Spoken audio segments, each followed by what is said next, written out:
E mais um podcast Lucro Rosa, com uma super convidada, né, Dani? Aqui, ó, gente, é terceira edição, livro Lucro Rosa, que é a transformação, olha que o tema, a transformação que eu precisava viver. E a gente está aqui com mais uma escritora, que é da área da educação, né, Dani? Apresenta ela aí pra Sim, gente. estamos aqui com a Keilane Santos, ela é educadora e psicopedagoga. Ela é autora do capítulo 14, com o tema Três Mães em Uma Só. Que loucura!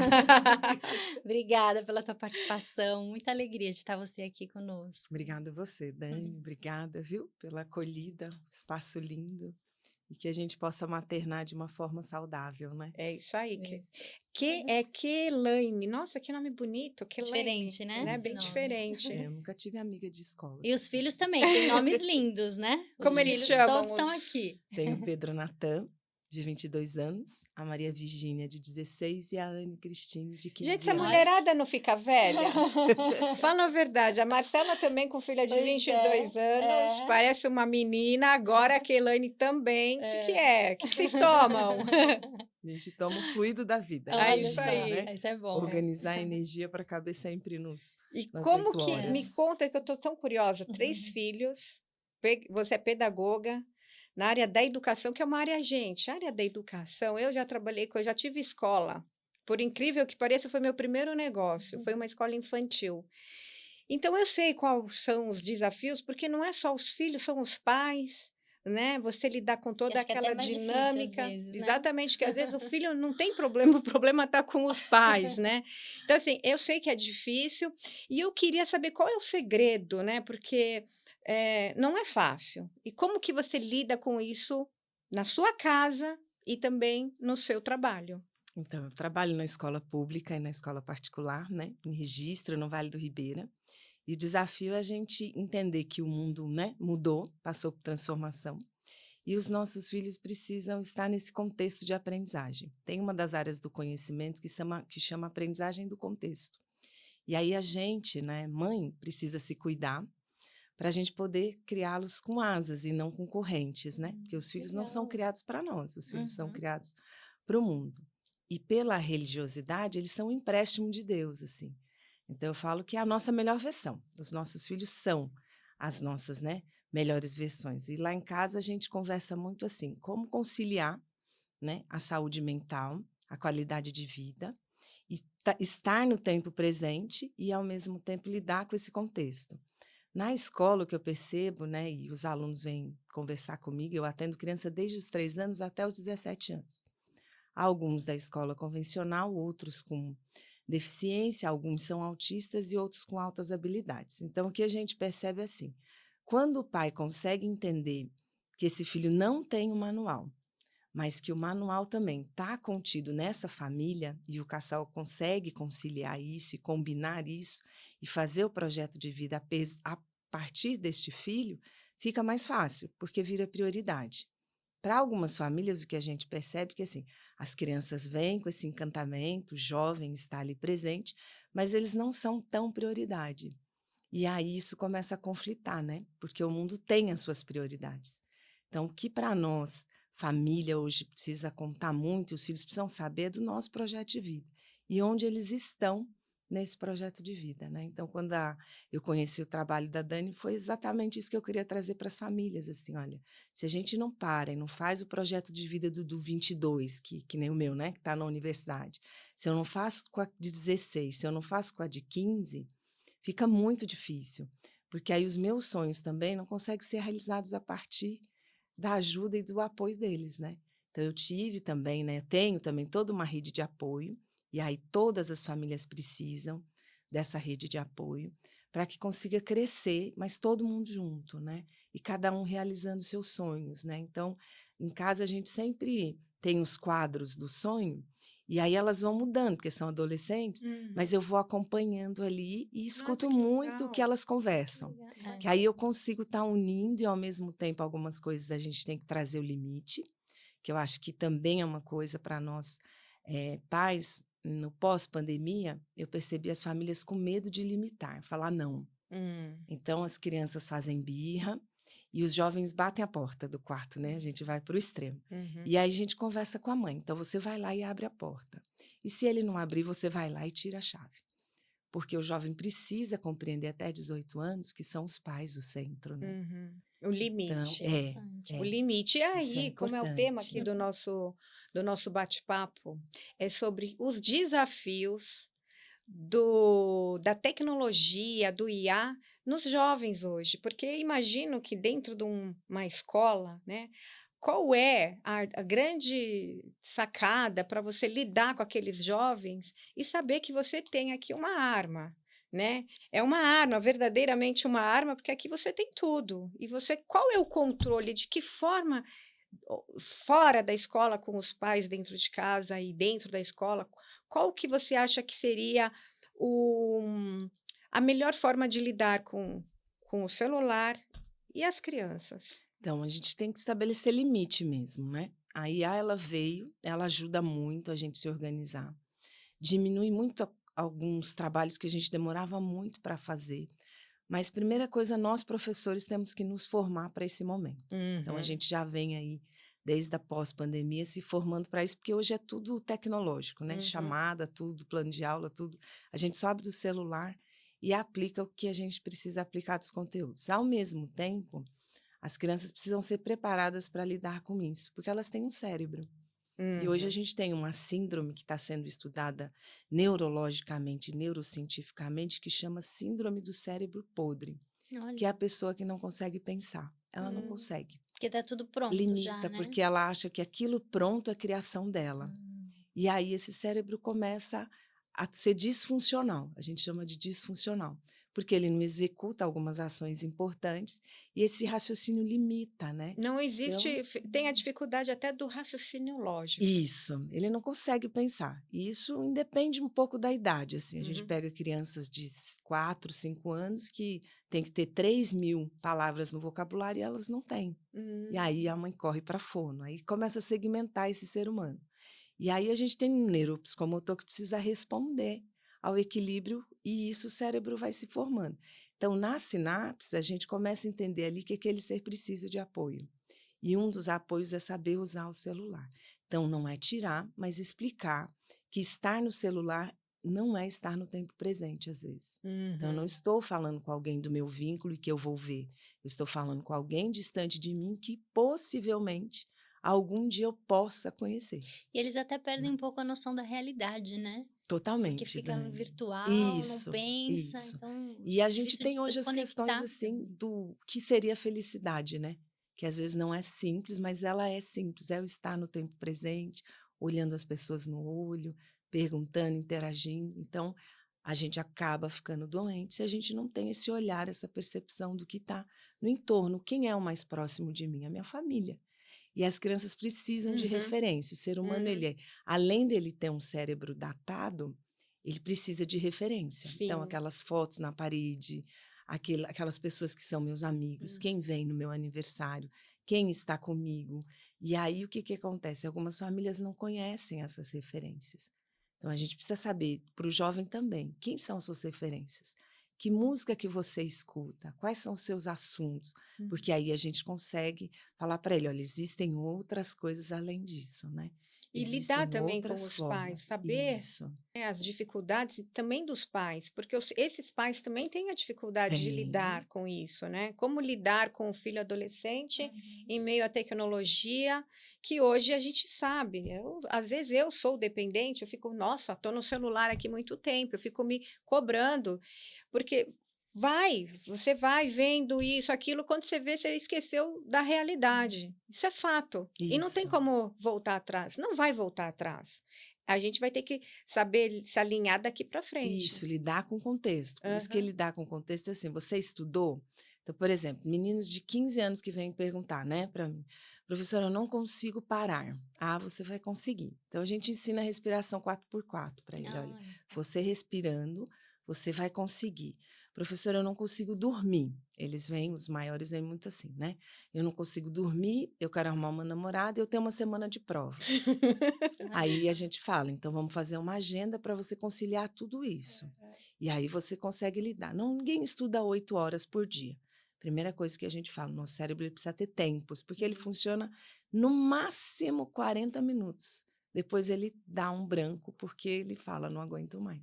Você acha, né, eu estou pensando aqui, que hoje está na hora já de começar a mudar os estilos, os tipos até de matérias que são dados em sala de aula? Por exemplo, a gente tinha aquelas matérias, as básicas, né, que isso português, matemática, geografia, tá, isso mantém. Você não acha que deveria já ter um outro tipo de tratamento com o aluno dentro da escola e matérias? Eu acho que no Brasil ainda nós estamos muito longe de se chegar Modernizar.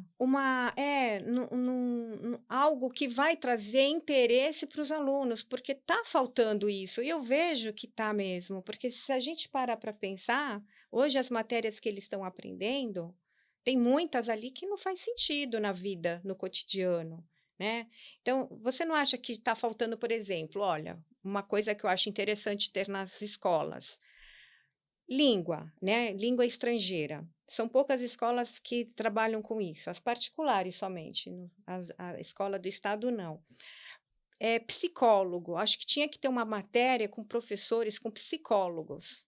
Eu acho que está faltando modernizar, né, foi o que a Dani falou. Então, ó, algumas coisas já se modernizaram e os pais não conhecem. Por exemplo, na escola pública, Hum. desde o 6º ano, hoje o seu filho tem projeto de vida, tem inglês, tem depois no 9º algumas escolas que têm inglês e espanhol, tem educação financeira, Ai, Sim, que isso é legal. legal. tem, desde o 6º ano, Uhum, mas os pais eles precisam ir para a escola. Você marca a reunião de pais, os pais não não vão. vão. Eu já estive como diretora e o que que acontecia? Você podia marcar de manhã, de tarde, de noite, de madrugada, os pais não vão. Por quê? Porque a gente sabe que elas estão ocupadas, principalmente, tanto na escola pública quanto na escola particular. Os pais cuidam da necessidade básica da pirâmide, só que a aprendizagem é autorrealização. E a gente não tem ainda essa conexão, que a aprendizagem é autorrealização. Ela vem de uma necessidade básica do ser humano e depois ela cresce. E aí o que que acontece? A gente pensa que vai ter um momento que ele vai saber tudo, e não. Então, assim, dessa parte da modernização, eu acho que o Brasil ele conseguiu fazer a reforma do ensino médio. Uhum. O que que precisa hoje? Unir universidade, Enem e a reforma do ensino médio. Ainda isso não está em plena conexão. Então, a universidade ela está ensinando o professor de um jeito, aí o professor está indo para uma realidade que é outra e ele não consegue conectar. Porque o engajamento, qual que é a nossa dificuldade? E eu falo muito para os meus amigos, né, professores, a nossa dificuldade está em engajar o aluno. O aluno precisa olhar para mim, Uhum, ele nem olha para mim. uhum. Tem aluno que ele não sabe quem é o professor. A gente entra na sala e sai e ele está dormindo. Hum. E aí a gente precisa falar com essa mãe para acordar esse filho, para que ele venha para a escola e saber o contexto que ele está. Não é a casa dele, é uma escola. Então, por Uhum. isso que a aprendizagem do contexto, e Paulo Freire traz isso, que assim, se você não fazer a leitura do lugar onde você está, eu não consigo ser responsiva a esse E tem que ambiente, eu acho que tem que tomar, entendeu? E as ter crianças às vezes um não Uhum. tem que ter um olhar para os seguem. pais também, porque acho que muitas É, vezes os pais, eles delegam essa função de educação para os professores, Sim. né. isso. E fica um gap aí, não é Uhum. É, verdade? isso, esse espaço ele existe. A gente não, ou a gente, nós fomos para a escola e a gente chegava na nossa casa e tinha que estudar. Hoje o pai, alguns acham que o filho tem que dar continuidade em casa, mas poucos, entendeu? Então você tem um sistema, por exemplo, nós somos em 159.000 professores no estado de São Paulo. É muito professor. Bastante. E ainda falta muito professor, porque alguns estão fazendo transição de carreira e falam, para mim já deu, não quero mais. Uhum. O governo tem hoje uma plataforma que chama Sala do Futuro. Tudo que a gente dá na sala de aula, esse aluno pode abrir aonde ele quiser. Eles não abrem, eles não fazem lição de casa, Falta o eles não incentivo, né. estudam. Então, tudo que eu dou, ao mesmo tempo, está online ali, tudo, tudo. Então, nós, professores, temos que trazer esse aluno para nós, criar essa ambientação, esse contexto. Esse aluno precisa saber que ele, primeiro, alguns precisam saber que está na escola, porque ele não está na escola. Ele grita, ele xinga, ele faz tudo, menos estar na escola e copiar. E aí a mãe, nós, enquanto mães, precisamos pegar esse caderno e ver por que que não fez, ir na reunião, por que que não está conseguindo, qual que é o desafio. Então, eu vejo que, assim, precisa unir mais, a gente precisa. Só que nós, né, enquanto mães, precisamos ser cuidadas e cuidar. Porque como o contexto está difícil, é muita informação, os nossos filhos acabam estudando coisas que não estão no nosso Uhum. contexto enquanto pai e Uhum. mãe. Então, a maioria das mulheres fazem o quê?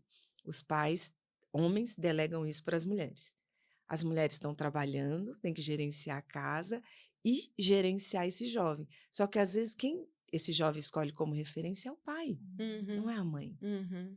Então, tá vendo que vai criando um monte de lacunas? Aí ele chega na escola e tem, como a maioria de nós, professoras mulheres. E a projeção e escolha dele é de lidar melhor com homens. Então, assim, aí vai criando toda uma E condição, você está falando de jovens de que idade? desde os 11 anos, Desde os 11 anos. pré-adolescência até os 17, que a gente presta o Enem. Está com faltando 17 anos. maturidade para esses jovens entenderem que não são mais crianças, né? Porque assim, se você está falando de um jovem de 11, 12, 13 anos, você está naquela transição. Ainda a Isso, a gente consegue pré-adolescência. compreender, né? Porque essa idade é uma idade muito complicada. Mas aí, a partir dos 17 anos, já dá para se considerar um jovem adulto e que tem que ter responsabilidades. Eu acho que falta isso. As responsabilidades, elas não estão sendo levadas em consideração para o jovem. Ele sempre é vitimizado. Ah, porque onde eu moro, meus pais, minha mãe trabalha, meu pai trabalha, ninguém cuida de mim. Mas espera aí, 15 anos já é uma idade que você já não é mais um jovem criança, é um jovem adulto. E que você tem que ter essas responsabilidades e tem que ter cobranças. Então, eu sinto que se vitimiza muito. Eu não estou generalizando, mas no contexto geral da educação no nosso país, existe muito essa vitimização com relação ao jovem. Eu morei 5 anos fora, nos Estados Unidos, e meu filho entrou com 7 anos, 7 para 8 anos. E muita coisa que eu cuidava, o professor falou: não, deixa ele. Ah, não, não, deixa seu filho.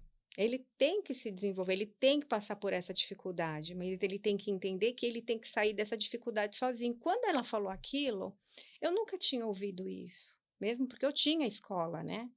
Eu tinha lá uma escola montessoriana, com pedagogos, e mesmo neste mundo da educação, eu não ouvi ninguém falar: deixa seu filho, ele vai resolver os problemas dele sozinho e ele precisa crescer. Isso é uma didática, né? Mas eu acho que falta muito isso. E, assim, qual que é a sua opinião com relação? Então, as competências socioemocionais, elas estão dentro da autogestão e responsabilidade a partir dos 3 anos. O que que uma criança de 3 a 4 anos faz, de 4 a 5, sabe? Isso é importante. As mães não sabem, algumas não estudaram e outras, por diversas profissões, não sabem.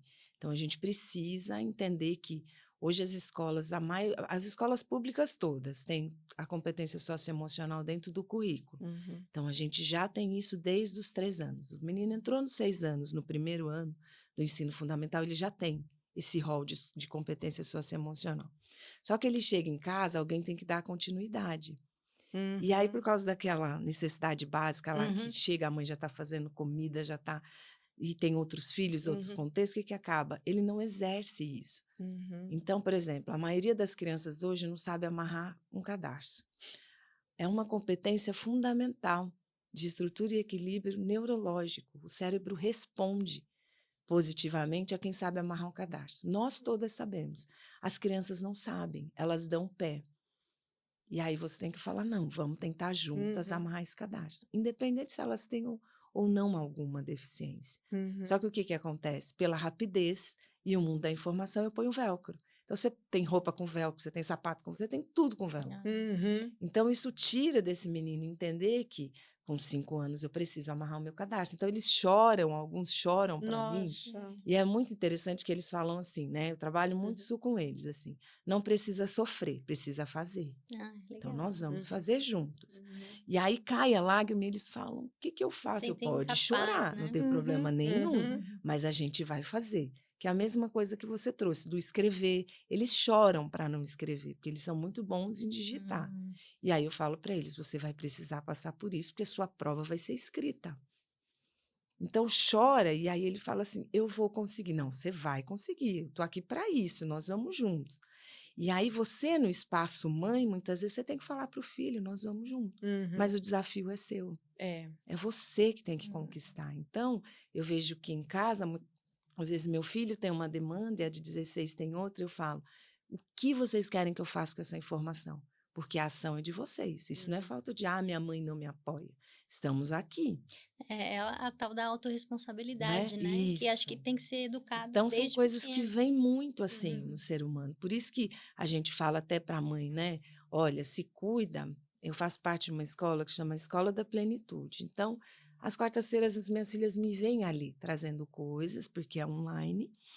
E aí, depois, elas vêm me perguntar, por que você precisa? Eu falo, para ter recurso. Eu preciso ter recursos invisíveis para saber quem vocês são e quem vocês querem se tornar. Então, isso faz parte de uma educação que muitas vezes a mulher não consegue. Ela entender que, assim, tá em dor, ela traz um contexto. Meu filho foi discriminado na escola. Tá, e o que a partir disso a gente pode fazer? Para que ele entenda também que se ele foi, ele também fez alguma coisa que o outro manifestou. E isso dói, né? Porque aí volta para a corresponsabilidade. E aí eu falo para elas, olha, você precisa ter recursos que às vezes você como mãe não vai enxergar, mas outro profissional vai trazer isso para você. Vai te ajudar a você entender que o recurso vem de você, você é a referência. Então, para ser saudável, hoje a gente até fala uma frase que ela é simples, mas você precisa se dar esse tempo, que é refletir para onde você está indo. Ó, eu estou daqui e vou para cá. Então, quando a criança faz aniversário, é tão engraçado porque eles falam, tia, hoje é meu aniversário, né? E aí eu falo, ai, não acredito. Como que você acha que vai ser? E aí eles trazem ali. Por quê? Porque desde os 3 anos eu estou numa escola, que eu presto serviço para essa escola, explicando isso para eles. Então, esse de 17, olha, ele entrou com 13, está com 17, ele vem para mim e fala, eu acho que eu estou com angústia. Eu acho que eu estou muito triste. Olha, eu estou em ansiedade. Só que não conta para minha mãe. Olha só. E aí eu falo para ele, você faz os exercícios. Se você não conseguir, a gente entra online e faz juntos. Mas depois eu vou avisar para sua mãe. Ela é sua referência. Porque se eu não entender o meu papel, que é cada vez menor na vida deles, só troca. E não é troca. Mãe não se troca. Pai não se troca. Sim. Então, eles ficam bravos comigo, às vezes. Eu falo, eu não vou lembrar sempre. Principalmente para os jovens, eu não sou sua amiga. Né? Nós trabalhamos juntos, mas ser sua amiga eu não sou. Eu respondo ao seu pai e à sua mãe junto com você. Porque a primeira pergunta que a gente faz para o pai, para a mãe e para o filho é, vocês estão felizes? E é a hora que eles choram juntos. É mesmo. Porque eles nunca conversaram sobre o que é ser Olha feliz. só. Então, Nossa, que interessante. tanto na escola pública quanto na escola particular. Eu tô encantada aqui com tudo que você tá falando. Se meu filho fosse pequeno, eu ia querer que ele estudasse na sua É, escola. eu pensei a mesma coisa. Porque olha que eu tô encantada com o teu jeito de falar, com a tua atitude, a tua competência, dos alunos te procurarem, trazer questionamentos. Em vez de trazer para os pais, trazem para você, porque tem essa figura de confiança. Tô Tinha que encantada ter aqui, milhares de viu? Keilane, É o sabia? caminho de volta. É muito Tinha, legal viu? fazer com eles Parabéns, o viu? caminho de volta. Assim. Eu Parabéns. falo que tem uma mentoria que a gente faz, que é da divergência. Ser divergente é você fazer o caminho de volta. E o filho hoje, ele quer mesmo. Ele afasta da gente por uma necessidade dele, enquanto ser humano, personalidade. E aí a gente se aproxima dele como? Também respeitando isso, sabe? E aí quando eles falam assim, você não me conhece, eu falo, realmente, é isso mesmo. Os meus filhos falavam isso para mim. Mas você não sabe o que eu penso. Não sei mesmo, aqui não tem um gênio. Né? Eu não sou uma Tem mãe bola de gênia que cristal. passa a mão e sei. Se você não dizer a sua necessidade, eu não tenho como te ajudar. E aí isso vem mesmo da comunicação não violenta, a compassividade nas famílias. Hoje a gente lida muito com essas expressões de violência. Né? Isso é muito comum. É muito comum. E aí, quando você fala para uma mãe assim, o problema não foi o que você disse, mas como você disse. Sim. Vamos retomar e ela escutar o que ela diz, ela consegue refazer enquanto mãe. Falar, então é isso, é isso.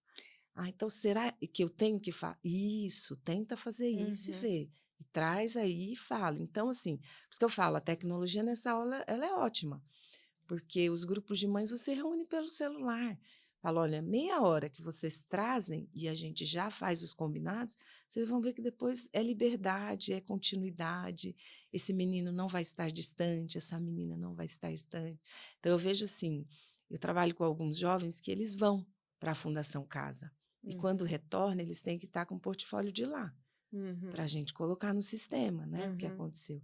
E eu vejo que tem uma diferença muito grande da vivência dos meninos Hum. e das meninas. Porque elas saem de lá, elas falam, professora, eu nunca tinha visto a minha letra no caderno. Nossa, que Eu incrível, tenho uma né? que é super legal, porque eu falo que ela vai ser futura escritora. E Tá aí eu falei, convidada. Ju, fala isso para o mundo que você passou. Por quê? Ela foi pegando uma situação de risco, de menor, e ela aprendeu muita coisa. E aí ela falou, quando ela chegou, ela falou, professora, eu preciso te falar o que eu passei. Eu falei, nós vamos juntas. E o relato dela é esse, de eu não sabia que era assim. E uma mãe que é até atenciosa, sabe? Não era Uhum. uma mãe que... A mãe, quando, inclusive, chegou o comunicado que ela tinha sido pega e, a partir daquilo, ela tinha que ir para a Fundação Casa, a mãe ficou Ela foi pegar com o despedaçada. quê? Ela foi pega usando droga e Usando droga. prostituição. Quantos anos? 14. 14 Nossa, anos. que 14 nova. anos. Então é muito difícil, porque tá dentro da escola, tá com o professor, mas muitas vezes o professor, a gente que trabalha em escola de periferia, Hum. a gente precisa se cuidar muito, porque eu também já tive medo, Uhum. sabe? Eu também já tive princípio de burnout, porque eu tinha medo do tráfico invadir a escola e nós lá lidando com aquilo Uhum. diariamente. Uhum. Mas à medida que eu fui compreendendo e cuidei de mim, por isso que aí entra, né, esse papel da gente se cuidar, fui para a escola da plenitude, para mim foi muito bom, porque eu consegui entender que, olha, esse contexto não vai comigo, tudo que acontece aqui eu deixo aqui. E como que tá Né? essa garota? Já está bem, Tá está bem? feliz, eu encontro com ela toda semana, assim, e até passando pela escola, e eu vejo que ela está tentando. Eu falo que é uma tentativa, porque eu falo para ela, Ju, você vai ter que dizer não de manhã, de tarde e de noite. Porque como ela foi pega, ela acaba sendo referência para Uhum. levar próximas meninas, né? Uhum. Então eu falo, Ju, é não de manhã, de tarde e de noite, dentro do contexto, né, no lugar onde ela mora. Então é Uhum. uma luta, assim. Por isso que eu falo que as mães não sabem. Você nunca imagina que seu filho vai ser pego numa situação dessa. Então, você tem que estar olhando muito. Por isso que a gente trouxe o limite lá de porta do quarto aberta, telefone você tem que saber a senha, sabe? Porque aí você entra e vê que grupos, com quem que Tá esse menino está falando, se Isso é tá importante, relacionando. é Não tem importante. como não fazer. Eu lembro que quando lançou há alguns meses atrás aquela série Adolescência, virou um uau, né? Uhum. Meu Deus, nossa, que gente, aquilo é muito comum. Se você pega e dá um instrumento para o seu filho e não fala para ele, mas eu sou responsável por você, acontece mesmo, né? Acontece. É. E alicia facilmente, né? É, Porque eles estão vulneráveis. é o mundo Eles... da informação aberto, Isso, sobretudo, assim, sobretudo. exatamente. E Bom, chegou, né? A Dani já vai chegamos. falar. Infelizmente, chegamos ao fim Uhum. desse episódio. Estou encantada com você. Obrigada, E Dani. com tudo que você traz, essa tua bagagem, essa tua experiência, ó, ela escreveu o capítulo 14, Três Mães em Uma Só. Imagina o que tá escrito aqui, né? Do que vocês viram ela falar, imagine como é importante e especial esse capítulo. Quero te deixar uns minutinhos para você trazer algumas considerações finais que você quiser e o teu arroba também, para quem quiser te seguir.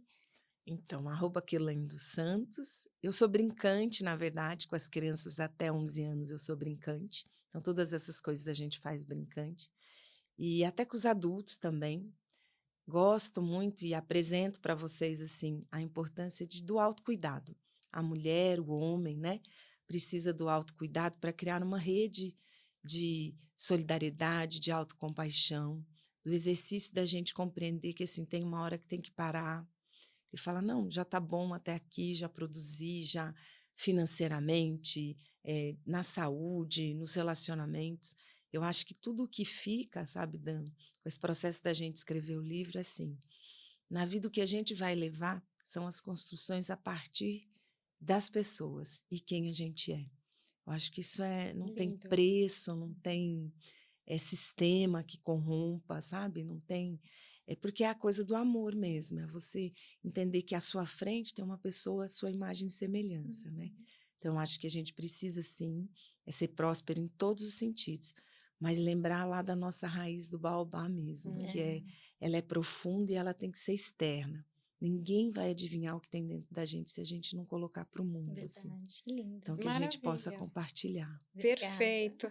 Então, chegamos ao final, né, Keilane? Maravilha. Queria que tivesse muitas Keilanes em todas as escolas, viu, gente? As escolas tinham que ter outra Keilane, porque maravilha, né, Dani? Muito. Iluminou nosso dia hoje e vai iluminar o de vocês aí. Olha, vocês curtam, compartilhem e passe para frente para os seus amigos, porque o que a Keilane passou para a gente hoje é muito legal, muito interessante para vocês guardarem para vocês e para outras pessoas. Ó, beijo, finalizamos.